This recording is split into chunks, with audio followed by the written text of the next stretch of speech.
is every opportunity for growth a new growth opportunity? And I like to say yes. And so, the way I look at our innovation pipeline is that you need these certain classes of innovation, and you need to identify opportunities for for new either products or services within a framework of across these three spaces.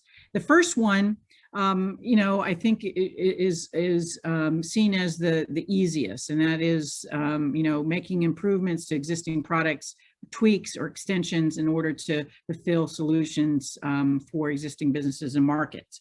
Certainly this, sales guys like this, particularly the ones on the ground, they want you to do more and more and more of this. And matter of fact, I'm dealing with this year in terms of developing our FY22. We just entered into our fiscal year 22 in July, with trying to make sure that we're not doing too many extensions, or we are doing extensions in the most efficient way. But a sales guy on the ground, they want you to do as many extensions as you can, because they can bring new products, or seemingly new products to their customers very quickly.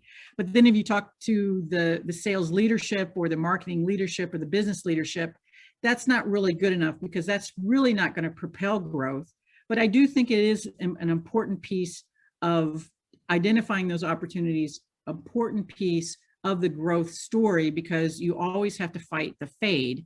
You've got products that are coming off cycles. So I think our extensions and being able to identify those opportunities efficiently and bringing those to your customers effectively and efficiently is important in order to fight that fade.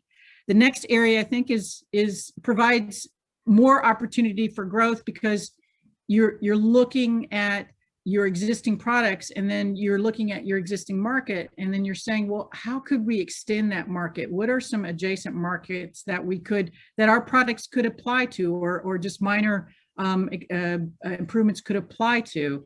And I think application development, this is the area for really good application development. And you mentioned Gore. Gore has made a multi-billion-dollar business off of doing just this, of looking at a fluoropolymer PTFE and finding just a myriad of applications for that material, and they've been very successful at that.